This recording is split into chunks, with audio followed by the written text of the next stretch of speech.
Muy buenas tardes, bienvenidos una vez más al Mejor Plan, el programa que les muestra la usina cultural platense. Seguimos conociendo la realidad de los trabajadores culturales de la región. La cuarentena sigue y se sigue agravando, lamentablemente, la situación de cada uno de los trabajadores de la región. Así que hoy tenemos un programa más que interesante. ¿Cómo andan, Lía y Santi? Bien, muy bien, acá andamos ya, creo que es el quinto, sexto, ya me pierdo en qué programa es, pero la verdad es que venimos por lo menos encontrándonos a través de estos cuadritos y estas plataformas, así que muy contentos y contentas de poder hacer el mejor plan. Sí, medio preocupado, ¿no? Por la situación realmente, por ahí sí hay alguna interferencia, algún corte, sepan entendernos, pero bueno, también entendemos que es necesario continuar con el mejor plan. Y sí, además percibiendo que esto se viene para largo, cada vez se va confirmando, digamos, lo que intuíamos, así que la situación se vuelve todavía más preocupante para el que creía que podía tirar un tiempito con los recursos que tenía, con los escasos recursos. Bueno, ahora me parece que si viene algo más a largo plazo y hay que repensar todo de vuelta. Y hoy tenemos un programa donde vamos a seguir hablando de la cultura, vamos a hablar con Dani Badenes, que justo en esto que decía Santiago de, bueno, hay que repensarse, hay que reorganizarse, hay que tirar un poco más. Vamos a hablar de las editoriales independientes. Dani que tiene un último libro que se trabaja sobre este campo específico, el estado de feria permanente, y vamos a contar un poquito, bueno, cómo está ese estado de situación en la región de La Plata, Berizo y Ensenada, ¿no? Y también vamos a tener un tráiler de un documental, Fede, que se puede ver online. De un realizador platense, Carlos Castro, que ha venido muchas veces al programa. Regreso Coronel Vallejos, que hace ahonda, ¿no?, en la figura de Manuel Puig y obviamente de su pueblo, de General Villegas, así que es un documental que se puede ver en las plataformas nacionales, así que vamos a estar conociendo a Carlos Castro y viendo el tráiler de su película. Bueno, entonces arrancamos un programa a pura literatura.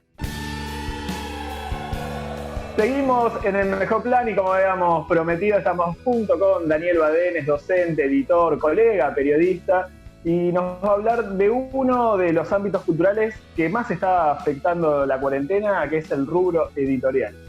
Así es, las editoriales platenses y regionales, en realidad, las revistas, los libros. ¿Qué pasa con este esquema de poder empezar a encontrarnos con otros libros, otras publicaciones, y además esto que también forma parte de un trabajo de la cultura? Así que Dani nos va a estar contando un poquito de eso y presentando su último libro en estado de feria permanente, que ya también lo vamos a mostrar, ¿no, Santi? Un poco en ese sentido, Dani, preguntarte, venimos de años sumamente difíciles y esto que no esperaba nadie, de repente complejizó más una situación que ya era preocupante. Por ahí se podés pintar un poco este panorama de fuerte caída de las ventas, aumento de los costos, que se vuelve sumamente difícil para todas las publicaciones. Bueno, una de las cosas, como bien señalas vos, es que es difícil dimensionar el impacto de la cuarentena, en parte porque estamos hablando de un sector que venía de 4 años de caída y lo que pasa es que una cosa es la afectación por el efecto de políticas de ajuste y otro el contexto de la cuarentena, digamos, pero en un sector que estaba debilitado porque venía en caída tanto el sector editorial de libros como el sector editorial de revistas, la cuarentena aparece como un golpe casi letal del cual se está tratando de sobrevivir. Para los dos, porque mencioné revistas y menciono libros, la situación es muy difícil. Hace muy poquito salió un informe de la Asociación de Revistas Culturales Independientes a partir de una encuesta que se hizo, que contestaron en muy pocos días 65 revistas. Para que se den una idea, de las revistas que son en papel, 8 de cada 10 no pudieron salir. Y las que pudieron salir lo hicieron con menos páginas, con menos tirada, pagando sobreprecios, entre otras cosas porque las imprentas están cerradas, porque bajó muchísimo la publicidad, porque los comercios que sostenían las revistas también están en crisis, por la imposibilidad de distribuirlas, no solo por la circulación, sino porque muchas revistas culturales circulan en eventos que tampoco se están haciendo. Eso en relación a las revistas. En relación al sector editorial de libros, ahí hay una conjunción que se puede pensar incluso con varios diagnósticos que se hicieron. Si uno busca en las redes se puede encontrar fácilmente. Tempranamente Alejandro Duhovne y Ever Ostrovsky, que son dos investigadores del mundo del libro, que además son quienes asesoraron al entonces diputado Filmus en el proyecto de ley del Instituto del Libro, hicieron a 10 días de la cuarentena una encuesta que no solo alcanzó a las editoriales, sino también a las librerías y a talleres gráficos. Ahí había una primera lectura que incluso permitía pensar, bueno, cuánto era posible de teletrabajo en un sector así. Y indudablemente los editores podían continuar con muchas tareas a distancia, digo, como una cosa de proyección a futuro en todo caso, de avanzar en planes editoriales, pero las librerías podían hacer muy poco y las imprentas nada. Y eso paralizó por completo al sector. Y los editores sí pueden trabajar a distancia, pero lo que realmente pasó es que muchos postergaron o reprogramaron o cancelaron títulos de sus planes 2020 por la falta de ingresos, por el corte de la cadena de pagos. Digo, frente al cierre, digo, hay una cosa que es fundamental, que es el cierre de librerías afecta muchísimo. Digo, las librerías tuvieron que cortar no solo el pago de servicios, de alquileres, sino también la cadena de pagos a las editoriales. Y si pensamos en el caso de las editoriales independientes, el cierre de las librerías, hoy un poco atenuado por la posibilidad por estrategias solidarias asociativas como fueron las ventas a futuro, por la posibilidad de los pedidos a domicilio y en Capital Federal por la reciente reapertura, en parte remediaron esa caída, pero solo en parte, digamos. Y en el caso de las editoriales independientes, decía, si el cierre de las librerías ya afectaba, lo que más afecta es algo que no sabemos cuándo va a terminar, que es la cancelación de las ferias. Ustedes mencionaban el libro que publicamos a fin del año pasado, Estado de Feria Permanente, y justamente una característica central de estos proyectos, de los proyectos editoriales independientes, es la sociabilidad, ¿no? Ese estado de feria permanente tiene que ver con que las editoriales independientes alimentan más a comunidades de lectura que a un mercado anónimo de lectores, y en ese sentido mucha de esa trama, si bien también está en las redes sociales, se construye en la vitalidad de las ferias, de los encuentros, de los ciclos de lectura, de las presentaciones, y eso no está siendo posible. A lo cual sumaría un dato federal, digamos, que es que la feria permanente también tiene que ver con la llegada a lo que equívocamente llamamos el interior del país, donde hay un enorme déficit de librerías. Hay provincias donde prácticamente no hay librerías o solo hay librerías de saldos, y esos eventos, las ferias del libro, son la garantía del acceso al libro para los lectores y las lectoras, o por lo menos la garantía de acceso a la bibliodiversidad. Eso está suspendido y no sabemos hasta cuándo, y eso es un golpe fuertísimo para las editoriales independientes. De hecho, una cosa que pensaba, bueno, dijiste un montón de cosas, podríamos abordarla por distintos lugares, pero pensaba dos cuestiones. La primera es esto de la producción de libros, ¿no? Con una impronta cultural, pero también una impronta material que implica el trabajo de muchos y muchas actoras, ¿no? Digo, más allá que los editores puedan trabajar a distancia, también hay una cadena de construcción de ese libro que en algún momento se ve configurada en su modo de trabajar cotidiano, digamos, ¿no? Yo el otro día escuchaba a Sergio Pujol en una entrevista y él decía, bueno, me están pidiendo un prólogo para un libro, me dicen que lo haga para dentro de 2 semanas, y cuando le pregunto cuándo va a salir publicado, no me saben decir muy bien, pero igual quieren avanzar en que el prólogo esté listo, y ese prólogo es antiguo en relación a cuando se publica el libro. Y por otro lado... Bueno, yo mencionaba las librerías, que es una fuente de laburo.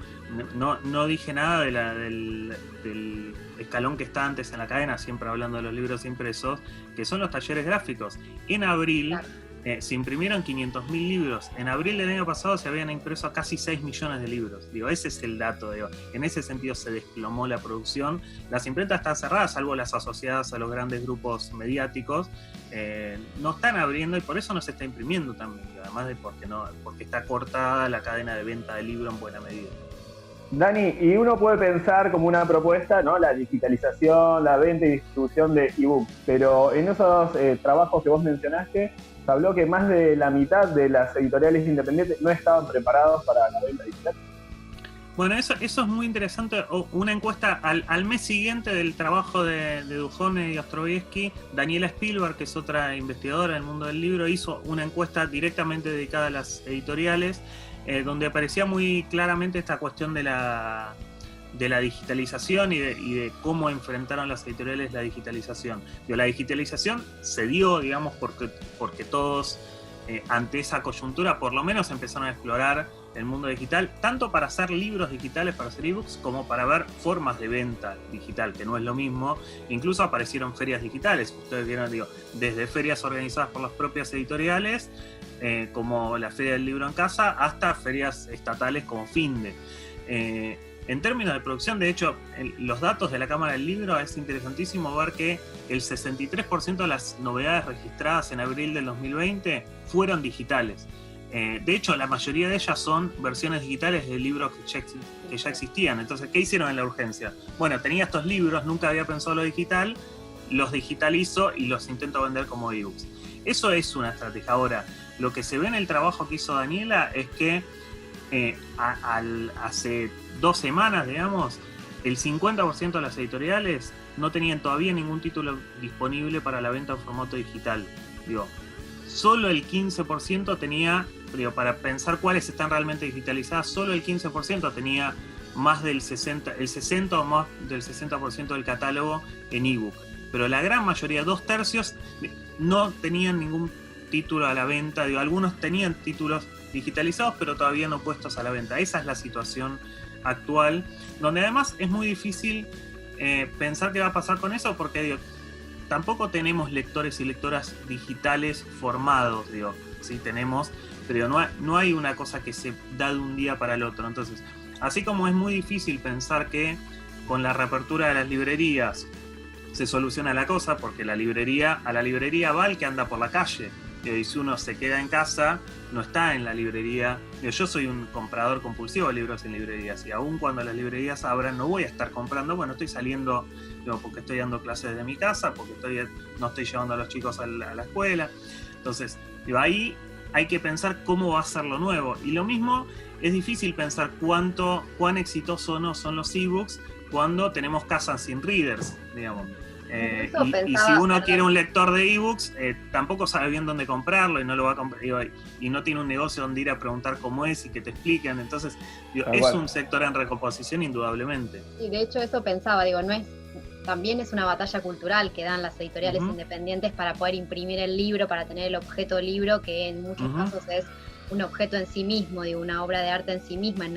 Pienso en infinidad de títulos que uno quiere tener el ejemplar, y que quienes consumen, incluso en editoriales independientes, están articulados con ese modo de leer, que cuesta a veces. No es lo mismo leer en digital que leer, ni siquiera en términos de pensar los contenidos, pero sí lo que es la práctica de la lectura en relación a una cosa y otra. Y eso también es interesante para pensar, en esto de, yo también compro muchos libros, y ahora hasta me cuesta el delivery de libros, ¿no? Porque no los puedo ver, porque uno no puede ir y decir, tiene que pensar qué libro comprar y definir de antemano, no puede estar ahí como mirando en la librería. Entonces me parece que esas prácticas también van a tener que ser repensadas en algún punto. Quizás vuelva a tener alguna relevancia la reseña, por ejemplo, porque uno está empezando a comprar más en función de la recomendación, cuando curioseaba mucho más en la librería. Pero sí, indudablemente, y pensaba eso que decís vos, con algunos libros, ¿qué pasa con los libros infantiles? ¿Qué pasa con los libros de arte, con los libros de fotografía? Es difícil que funcionen en digital así como así. Sí, uno puede tener un libro de estudio en ebook. Pero y también es cierto que las editoriales como proyectos, algunas están muy atadas al papel, y de hecho su opción por lo digital fue la liberación de los libros. Pensemos, nosotros hablábamos de los ebooks y de las nuevas estrategias comerciales, pero también una de las primeras reacciones en esto de acciones colectivas y solidarias frente a la cuarentena, antes de Finde o de la Feria del Libro en Casa, que fueron las 2 ferias digitales que mencioné, la Feria Edita, que es la feria de editoriales independientes de nuestra ciudad, lo que hizo fue generar en su sitio una feria digital donde muchísimas de las editoriales que habitualmente participan del Edita pusieron a disposición los PDF de buena parte de sus títulos para descarga gratuita. Y tuvieron en este tiempo 15.000 descargas. No es menor, no fue una cosa que les haya salvado la vida porque no se vendieron. Hay que ver también cómo impacta eso, porque a mí lo que me pasa con los libros que me regalan en PDF es que después los voy a comprar muchas veces.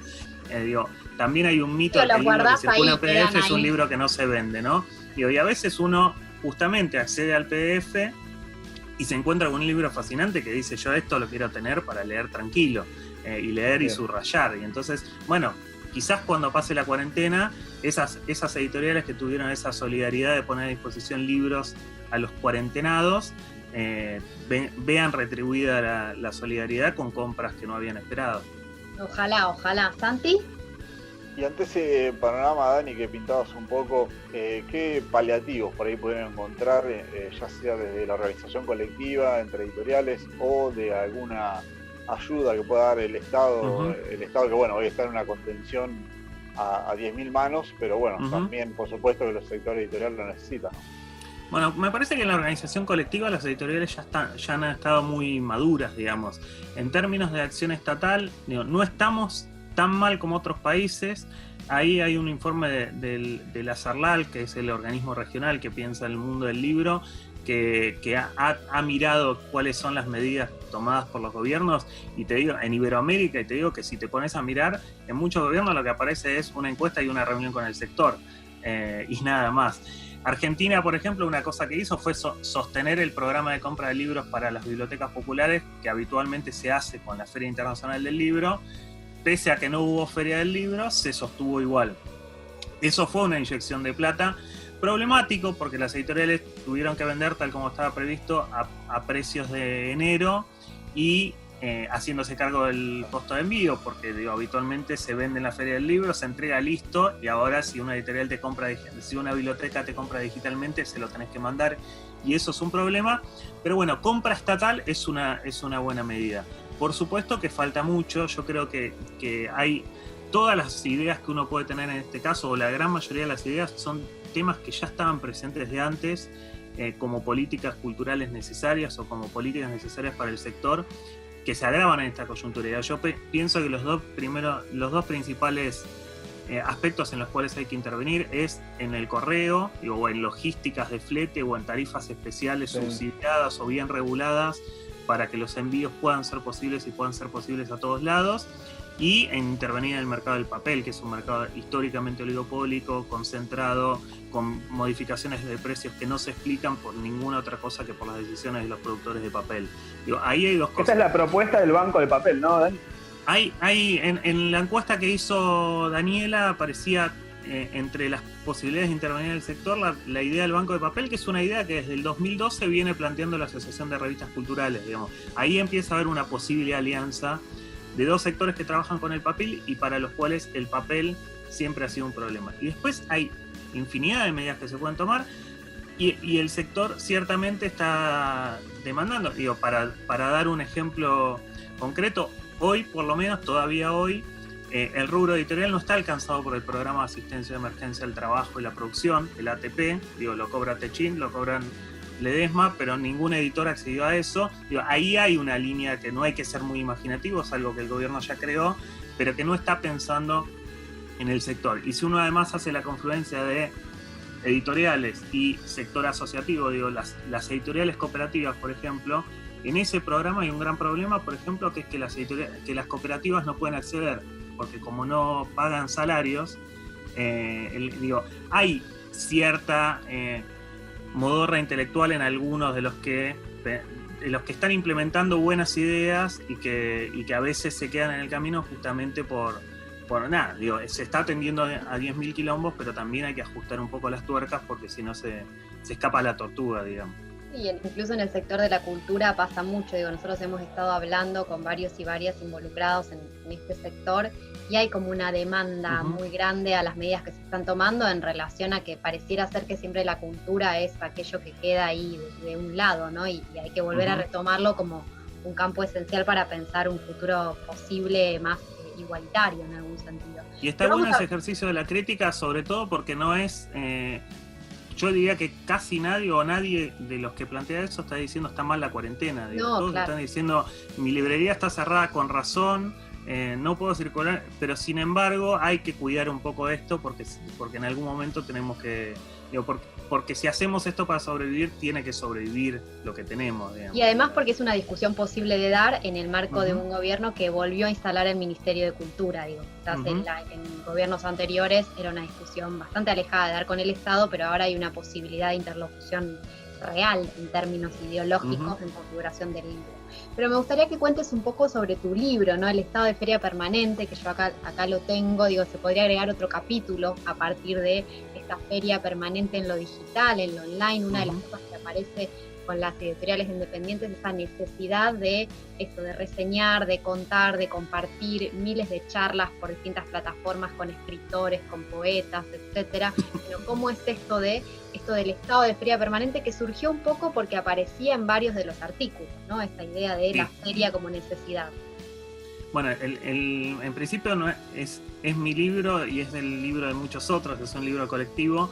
Es una compilación, los compiladores somos Verónica Stile Luna y yo, y hay unos 20 autores que de algún modo recuperan una experiencia previa a un libro anterior que sacamos 2 años antes, que fue Editar sin Patrón. Aquel libro anterior había sido una apuesta a pensar la experiencia político-cultural de las revistas culturales independientes. Bueno, acá hicimos un poco ese ejercicio pensando el sector editorial de libros y pensando en tren de balance los editoriales independientes de este siglo, digamos, del 2001 para acá, digo, desde esa explosión frente a la concentración del sector editorial y esa multiplicación que hace que hoy haya más de 400 editoriales independientes en el país. Bueno, pensar desde distintos puntos de vista cuál es la experiencia de esas editoriales, desde cómo entienden su independencia en términos políticos, en términos económicos, en términos de cómo discuten sus licencias y copyright o copyleft o cosas intermedias, cuál es su relación con el trabajo, cómo valoran los escritores y escritoras que laburan con esas editoriales el trabajo con editores que no son los grandes grupos. Una dimensión que tiene que ver con cómo piensan sus catálogos, que es una de las grandes definiciones de la edición independiente, tiene que ver con aquella que preserva un fondo que piensa un catálogo de calidad, no guiado solo por la lógica del mercado, y entonces ahí hay distintas entradas que tienen que ver no solo con cómo se piensa el catálogo en términos de qué texto, sino también el diseño, la mirada de género, etcétera, etcétera. Y finalmente toda una parte destinada a pensar la circulación y la sociabilidad de esas editoriales independientes, y ahí aparece esta cuestión de las ferias, de los ciclos de lectura, también de la alianza necesaria con los libreros independientes. Digo, todo eso lo escriben personas que son algunos investigadores o investigadoras del mundo del libro, otros editores o editoras, otros organizadores de feria, y la mayoría todo eso. Digo, porque es interesante algo que pasa con el sector editorial, que nos había pasado también con Editar sin Patrón, que los y las investigadoras de ese mundo son también hacedores de ese mundo, y entonces apostamos un poco a ese cruce, y es un libro de reflexión sobre la propia experiencia desde un punto de vista académico, pero con una escritura a veces más ensayística, y conviven también esas distintas experiencias en este estado de feria permanente, que es un libro que salió a fin del año pasado y está saliendo, porque cuando iba a empezar a circular llegó la cuarentena, así que podríamos presentarlo cuando termine la cuarentena en la que sea la primera feria después de la cuarentena. Ojalá. Por ahí Dani pensaba desde algo regional y también que por ahí podría ayudar al sector. Si una persona X quisiera acceder a un libro, ¿cuáles son esas vías de acceso a comprar un libro hoy en día? Por ahí más sencillas, digamos. Bueno, hoy depende de dónde están, digamos. En Capital ya es un poco más sencillo porque están abiertas las librerías. En La Plata hay envíos a domicilio. Entonces yo siempre recomiendo ir a la librería independiente, y cuanto más independiente mejor. Digo, la librería independiente es no ir a las grandes cadenas, no ir a Cúspide, no vamos a dar nombres. Pero además hay librerías independientes y librerías independientes que tienen una particular mirada hacia estos emprendimientos que garantizan la bibliodiversidad, digamos. Entonces, se pueden contactar por las redes con Malicia, con otras. Hay librerías también en las periferias, en Gonet, en Citibel, en librerías especializadas en el mundo infantil.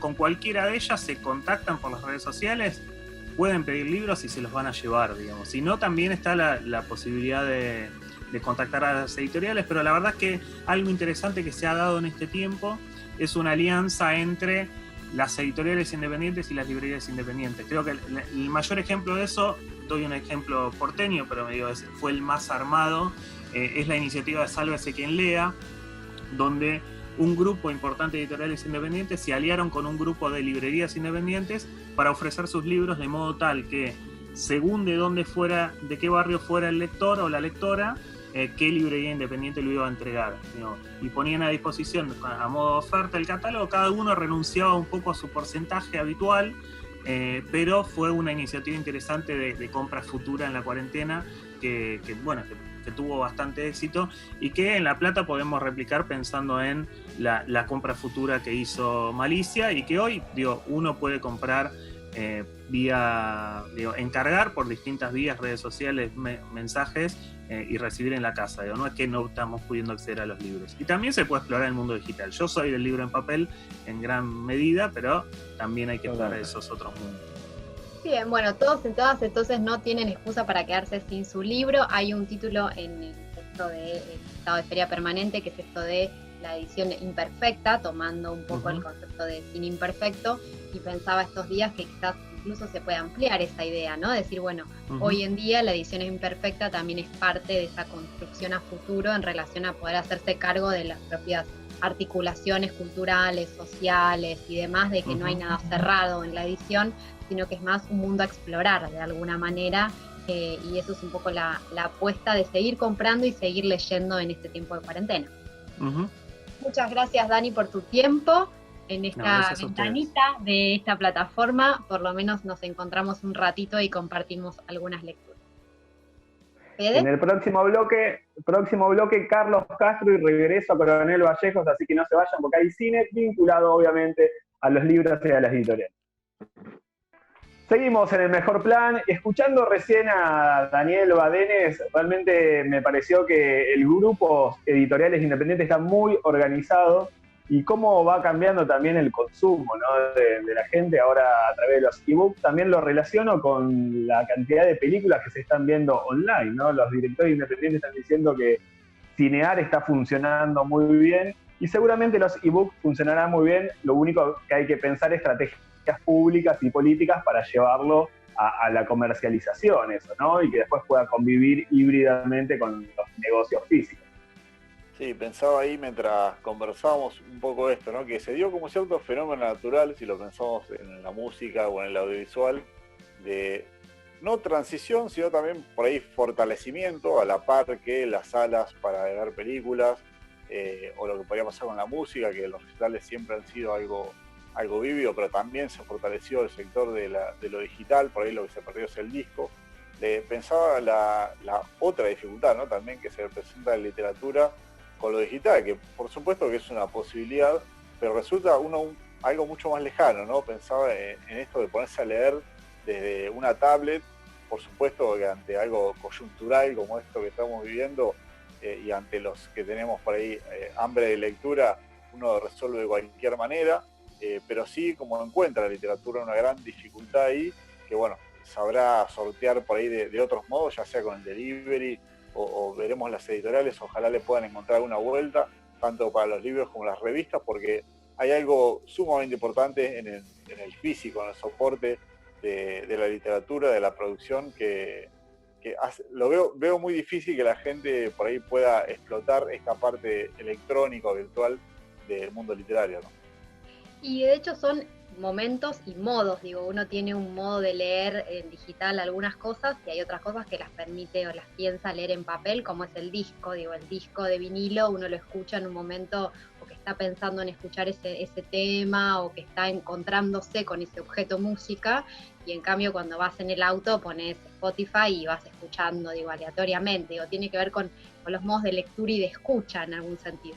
Vamos a recomendar también para los que son de La Plata la editorial Patio Interno en Citibel, que también nos manda libros a domicilio, y Patas para Arriba, que también es una editorial que trabaja con cuentos infantiles, así que también pueden hacer sus pedidos allí.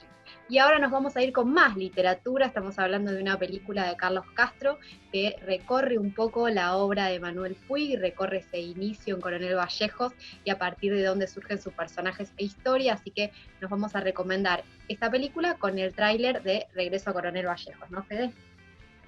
Así que sí, los invito a conocer a Carlos Castro, que es un realizador que tiene muchos documentales encima, y su última película fue Regreso a Coronel Vallejos, que también la pueden encontrar en muchas plataformas nacionales, que vamos a estar linkeando en nuestras redes sociales el link, Así que a disfrutar el tráiler y a seguir viendo mucho cine nacional y leyendo muchos libros.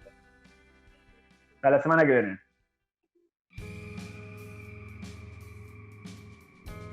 Hola, ¿cómo están? Mi nombre es Carlos Castro y quiero invitarlos a que vean el documental Regreso a Coronel Vallejos, al cual dirijo. Es un documental que intenta contar las tensiones que se dieron a partir de las dos publicaciones de Manuel Puig, de sus primeras publicaciones, su novela, La traición de Rita Hayworth y Boquitas Pintadas, las repercusiones que surgieron en su pueblo, que es General Villegas, y al mismo tiempo en mi pueblo. Así que retratamos esa tensión a partir del relato de Patricia Barllero, una persona muy involucrada con el mundo Puig, a partir de un accidente trágico que tiene. Así que en este año que se están cumpliendo 30 años justamente de la muerte de Manuel Puig, en julio, aprovechamos para que puedan ver la película, que ya está en varias plataformas, y que también pueden verlo por aquí, por el canal de la universidad, y que les guste. Les mandamos un abrazo grande. Ese pueblo de La Pampa era un pueblo casi de western. Pero allí ya, donde empieza la Pampa seca, las cosas se ponen muy serias porque no hay agua. Y el mar está a 1000 kilómetros y las montañas están a 1000 kilómetros y todo está lejos. Y la persona que nace y se muere ahí no ha visto nada más que lo que le dan en el cine.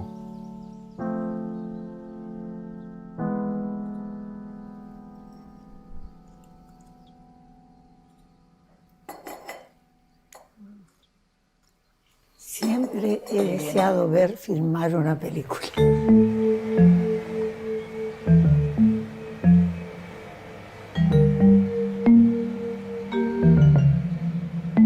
Sé que los pueblos chicos, en virtud de que todos se conocen, y se conocen lo bueno y lo que no es tan bueno. ¿Cómo anda Julio? ¿Cómo anda Juan? ¿Cómo anda Pedro? Cada uno aquí expía un poco lo que le pasa al convecino. La verdad que con respecto al dolor que causó el libro, ¿no? Yo no te sabría decir porque yo era chico. La acción de esta novela transcurre entre 1935 y el presente. Y yo sentía que esos personajes, también de un pueblo de La Pampa, estaban inmersos en una atmósfera gardeliana. Deliciosa criatura perfumada, quiero el beso de tus boquitas pintadas. Cuando aparece Boquitas Pintadas, todo el mundo nos sorprendemos.